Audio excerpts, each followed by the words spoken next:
Hi friends, welcome to ஹரியாஸ் channel. இன்றைக்கி நம்ம சேனலில் சில்லி சப்பாத்தி எப்படி பண்ணுறதுன்னு பார்க்க போகிறோம். வாங்க பார்க்கலாம். 5 சப்பாத்தியை நீட் வாக்கில் கட் பண்ணி எடுத்து வச்சுருக்கேன்.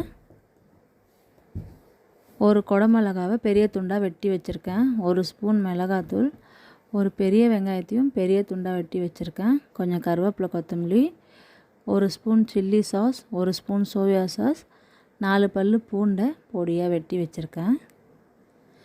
ஒரு கடாய் வச்சு சூடு பண்ணிக்கலாம். சூடானதும் அதில் நம்ம எண்ணெய் ஊற்றிக்கலாம்.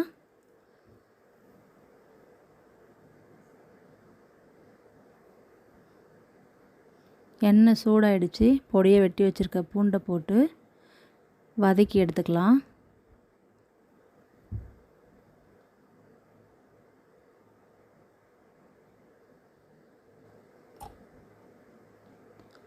பூண்டு கலர் மாறுற மாதிரி வதக்க வேணாம். பூண்டு வதங்கிடுச்சு. இப்போ நம்ம பெரிய பெரிய துண்டாக வெட்டி வச்சுருக்க வெங்காயத்தை சேர்த்துக்கலாம்.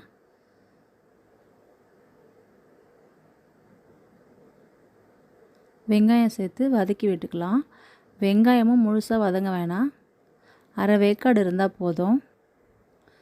அப்போ தான் நம்ம சாப்பிடும்போது க்ரன்ச்சியாக இருக்கும்.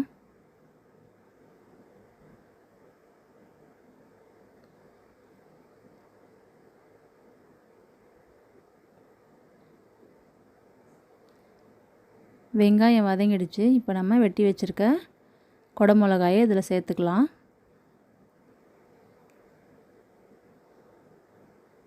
குடமிளகா சேர்த்துட்டு கிளறி விட்டுக்கலாம். குடமிளகாவும் அதே மாதிரி தான், முழுசாக வேக வேணாம், அரை வேக்காடு இருந்தால் போதும்.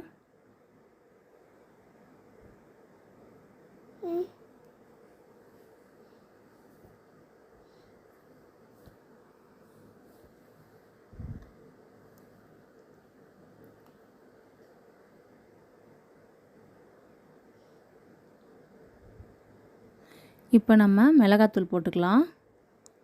மிளகாத்தூள் சேர்த்துட்டு வதக்கி விட்டுக்கலாம்.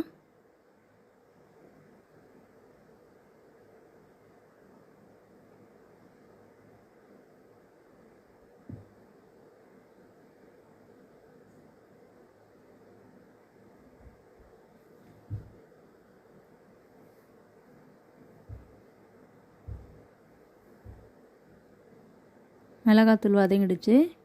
சோயா சாஸ் ஊற்றிக்கலாம்.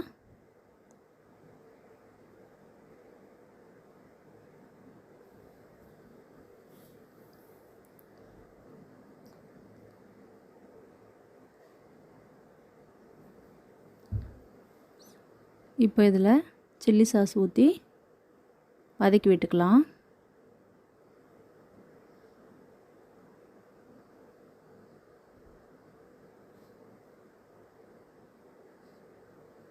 எல்லாம் ஒன்றா சேர்ந்து வதங்கி வந்திருக்கு.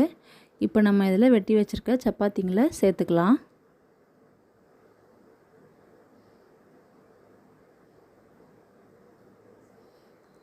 நல்லா கிளறி விட்டுக்கலாம். மசாலோட சப்பாத்தி மிக்ஸ் ஆகிற மாதிரி நல்லா கிளறி விட்டுக்கணும் நம்ம.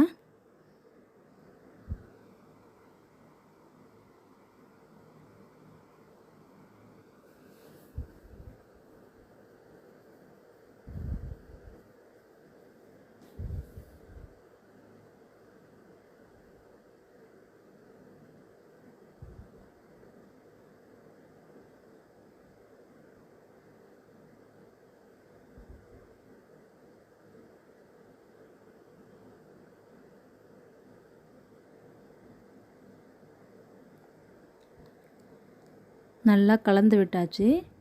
இப்போ நம்ம இதுக்கு தேவையான அளவு உப்பு போட்டுக்கலாம்.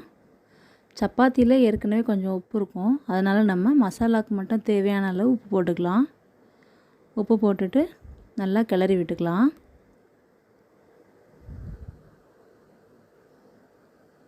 நைட் நம்ம டின்னருக்கு பண்ண சப்பாத்தி இந்த மாதிரி மீந்துடுச்சுனாக்கா திரும்பவும் காலையில் சப்பாத்தியாகவே கொடுக்காம இந்த மாதிரி நம்ம டிஃப்ரெண்ட்டாக பண்ணி கொடுக்கும்போது வீட்டில் எல்லோரும் விரும்பி சாப்பிடுவாங்க.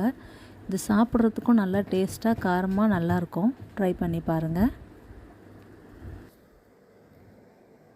கடைசியாக இப்போ கருவேப்பிலை, கொத்தமல்லி சேர்த்து கிளறிக்கலாம்.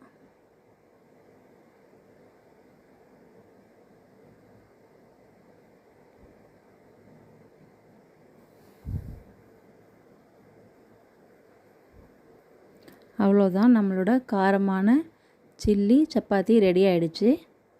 என்னோட இந்த வீடியோ பிடிச்சிருந்ததுன்னா லைக் பண்ணுங்கள், ஷேர் பண்ணுங்கள், கமெண்ட் பண்ணுங்கள்.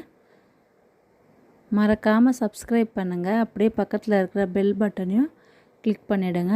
தேங்க்யூ.